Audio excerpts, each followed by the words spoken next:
तो दोस्तों नमस्कार, मैं हूं अनिल और रेसलिंग सुपर धमाल में आपका स्वागत है। तो दोस्तों WWE Money in the Bank 2025 event में बड़े मुकाबले देखने को मिले।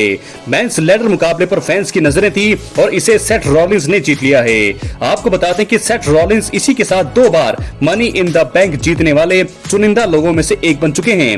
आपको बता दें कि 2025 के men's WWE Money in the Bank 2025 ladder मुकाबले में LA Knight, Penta, El Grande Americano, Andrade, Seth Rollins और सोलो सिकोआ ने हिस्सा लिया था। सभी सुपरस्टार्स ने शानदार मूव्स का इस्तेमाल किया। एल ग्रांडे अमेरिकानो सबसे ज्यादा जोखिम उठाते हुए नजर आए। पेंटा और एंड्राडे ने भी बेहतरीन मूव्स का उपयोग किया। कोई हार मानने को तैयार नहीं था और मुकाबला इसी के चलते 30 मिनट से भी ज्यादा लंबा चला। आपको बता दें कि सेथ रॉलिंस ने रिंग साइड पर मौजूद पॉल हेमन को अपने साथियों को बुलाने के लिए कहा। उसके बाद ब्रॉन ब्रेकर और ब्रॉन्सन रीड ने दखल देकर मैच में मौजूद सभी रेसलर्स को निशाना बनाया। जब वो सोलो सिकोआ और की ओर बढ़ने लगे तो जेकब फाटू और जेसी मेटेओ ने आकर सेथ रॉलिंस के ग्रुप से लड़ाई की। ब्रॉन ब्रेकर ने इसी बीच जेसी मेटेओ को बैरिकेड पर स्पीयर दिया। जेकब फाटू ने ब्रॉन्सन रीड को पॉपअप समोन ड्रॉप दिया और फिर टाइप लगाई। जेकब फाटू अपने साथी सोलो सिकोआ को रिंग में लेकर आए और लैडर सेट किया। सोलो सिकोआ इस पर चढ़े और लगा कि वो जीत जाएंगे, लेकिन अगले ही पल जेकब फाटू ने उन्हें रोका। जेकब फाटू ने सोलो पर हमला किया और उन्हें मूल सोल्ट लगा दिया। यूएस चैंपियन यानी कि सोलो सिकोआ ने अपने फॉर्मर ट्राइबल चीफ यानी कि सोलो सिकोआ को लैडर पर पटक दिया। मैच जारी रहा और सेथ रॉलिंस ने अंत में ब्रीफकेस निकालते हुए जीत दर्ज की। तो दोस्तों आपको बता दें कि सेथ रॉलिंस ने अपने करियर में दूसरी बार Money in the Bank 2025 contract पर कब्जा किया है। वो 2014 में Money in the Bank briefcase जीते थे और WWE रेसलमेनिया में इसे कैश इन करके वर्ल्ड हैवीवेट चैंपियन बने थे। और अब सेथ रॉलिंस दोबारा इसे जीत चुके हैं और अब वो अपने इस अनुभव का उपयोग करके इसे दांव पर लगाते हुए वर्ल्ड चैंपियन बन सकते हैं। फैंस को सेथ रॉलिंस की जीत बहुत ही ज्यादा बेहद पसंद आई है। तो दोस्तों क्या है आपकी राय अपने कमेंट बॉक्स में जरूर दें। सेथ रॉलिंस बन चुके हैं mister money in the bank. हैरानी वाली बात यह रही कि क्यों यहाँ पर रोमन रेंस ने दखल नहीं दिया, सीएम पंक, सैमी ज़ेन भी नजर नहीं आए। ये सारी चीजें जो है रोमन रेंस क्यों नहीं, रियल रीजंस क्या है रोमन रेंस के नजर नहीं आने के, इसकी पिछली वीडियो में आप देख सकते हैं। पिछली वीडियो में दोस्तों मैंने डाली है कि रोमन रेंस क्यों नहीं है। आप जाकर के ये वीडियो देखिए, उसके बाद उस वीडियो को जाकर के आप देख सकते हैं कि आखिरकार रोमन रेंस ने इस मुकाबले में रिटर्न क्यों नहीं किया। बहुत सारे कारण हैं दोस्तों, इसके आपको उस वीडियो में पता लग जाएंगे। फिलहाल इस वीडियो में भी रोमन रेंस के कुछ कारण है जिसके कारण वो नहीं आए, लेकिन फिलहाल सेथ रॉलिंस दूसरी बार बने हैं mister money in the bank. 2014 में रचा था इतिहास, क्या इस बार भी रचेंगे इतिहास? मुझे लगता है क्यों उस टाइम भी उनके साथ सपोर्ट था, अथॉरिटी थी, लेकिन इस बार भी उनके साथ ब्रॉन्सन रीड है, ब्रॉन ब्रेकर है, पॉल हेमन का दिमाग है। तो मुझे लगता है कि इस बार भी वो वर्ल्ड हैवीवेट चैंपियन या अनडिस्प्यूटेड WWE चैंपियन बनने में कामयाब होने वाले हैं। तो दोस्तों इसके साथ हम बढ़ेंगे अब अपनी अगली स्टोरी की तरफ जो जुड़ी है मनी इन द बैंक 2025 के मेन इवेंट से। आपको बता दें कि मनी इन द बैंक का मेन इवेंट शानदार हुआ। इस मुकाबले में जबरदस्त तरीके से बवाल देखने को मिला। जॉन सीना और कोडी रोड्स जैसे बड़े सुपरस्टार नजर आए। आखिर में एक फेमस सुपरस्टार ने वापसी करी और जॉन सीना पर हमला कर दिया। इसी कारण अनडिस्प्यूटेड WWE चैंपियन को करारी हार का सामना करना पड़ा। जॉन सीना और लोगन पॉल ने टीम बनाकर मनी इन द बैंक 2025 के मेन इवेंट में कोडी रोड्स और जे उसो का सामना किया। ये मुकाबला रेसलिंग के हिसाब से ठीक ठाक रहा। लोगन पॉल और जॉन सीना ने बतौर हील डोमिनेट किया और जे हुसो की हालत खराब करी। एक मौके पर उन दोनों के बीच ही अनबन देखने को मिली। उनके लिए चीजें बिगड़ने लगी और फिर लोगन पॉल ने गलती से सीना पर स्विंग बोर्ड टाइप लगा दी। इसके बाद हमने देखा कि मैच के अंतिम कुछ मोमेंट शानदार रहे। जे हुसो ने जॉन सीना को अनाउंसर्स टेबल पर स्पीयर दिया। लोगन पॉल ने टेबल के ऊपर हुसो पर स्प्रिंग बोर्ड स्प्लैश लगाया। रेफरी रिंग के बाहर थे और वो मामले को संभालने की कोशिश कर रहे थे। इसी बीच जॉन सीना चैंपियनशिप लेकर रिंग में आए और कोडी पर इससे हमला कर दिया। जॉन को काफी बो मिली। अगले ही पल हुडी में एक व्यक्ति ने आकर जॉन सीना पर हमला कर दिया। पता चला कि ये R-Truth हैं। कुछ दिनों पहले R-Truth ने ऐलान किया था कि उन्हें WWE ने रिलीज कर दिया है। ऐसे में उनका अचानक आकर जॉन सीना पर हमला करना हैरानी वाली चीज थी। R-Truth ने जॉन सीना पर अनडिस्प्यूटेड WWE चैंपियनशिप से वार किया और वो फैंस के बीच से बैक स्टेज चले गए। कोडी रोड्स ने जॉन सीना को उसके बाद क्रॉस रोड्स दिया और पिन करते हुए जीत हासिल कर ली है। फिलहाल मनी इन द बैंक 2025 के बाद प्रेस कॉन्फ्रेंस हुई। इसी बीच ट्रिपल एच से R-Truth के बारे में पूछा गया, उनकी रिलीज और इतनी जल्दी वापसी करने के बारे में पूछा गया। और आपको बता दें कि उसके बाद ट्रिपल एच ने बताया कि ये सब कुछ शो का एक हिस्सा था। ये बोलकर द गेम ने बताने का प्रयास किया है कि R-Truth का रिलीज होना स्टोरी लाइन का हिस्सा था और असल में ऐसा कुछ हुआ नहीं है।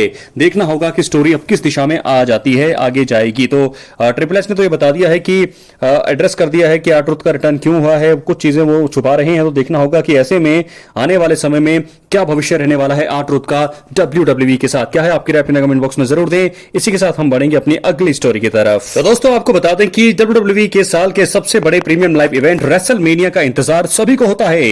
कुछ हफ्तों पहले ही रेसलमेनिया 41 का आयोजन किया गया था। अमूमन WWE 1 या 1.5 साल पहले ही रेसलमेनिया की लोकेशन और तारीख का खुलासा कर देता है। कुछ समय पहले रेसलमेनिया 42 की जगह बदली गई थी, अब नई जगह बता दी गई है। दोस्तों रेसलमेनिया 42 को लेकर कुछ महीनों पहले द रॉक ने ऐलान किया था और इसी बीच फाइनल बॉस ने बताया था कि 2026 का सबसे बड़ा प्रीमियम लाइव इवेंट न्यू ऑरलांस में देखने को मिलेगा। फैंस ये जानकर बेहद उत्साहित थे, हालांकि बाद में बताया गया कि अगले साल वहां पर रेसलमेनिया नहीं होगी, इसे भविष्य के लिए शिफ्ट कर दिया गया है। WWE ने मनी इन द बैंक के दौरान ऐलान किया कि रेसलमेनिया 42 का आयोजन लास वेगास के एली जॉइंट एरिना में होगा। जी हां दोस्तों, यह शो 18 और 19 अप्रैल 2026 को देखने को मिलेगा। आपको बता दें कि रेसलमेनिया 41 का आयोजन भी लास वेगास में ही हुआ था और अब दोबारा उसी शहर में ये इवेंट होगा। ये एक हैरान कर देने वाली चीज है, क्योंकि दोस्तों आपको बता दें कि मनी इन द बैंक 2025 के बाद प्रेस कॉन्फ्रेंस देखने को मिली। इसमें ट्रिपल एच नजर आए और उनसे रेसलमेनिया 42 को लेकर सवाल किया गया।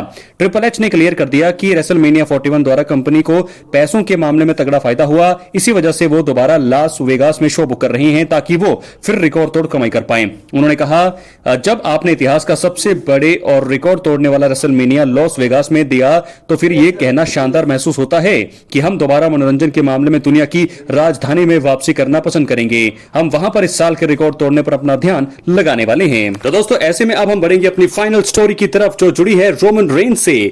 आपको बता दें मनी इन द बैंक 2025 का सफल आयोजन तो हुआ, लेकिन सबसे बड़े सुपरस्टार रोमन रेंज का रिटर्न हमने जो देखना था, जो उम्मीद लगाई जा रही थी कि वो वापसी करेंगे, लेकिन ऐसा कुछ भी नहीं हुआ।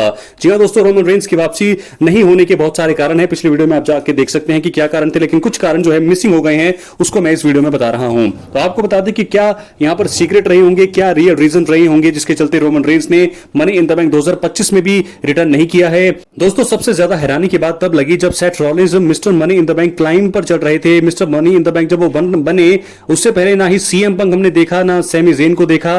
हालांकि सीएम पंक ने पिछले रो के एपिसोड में जो है हालत खराब की थी वहां पर सेथ रॉलिंस की, लेकिन वो भी नजर नहीं आए।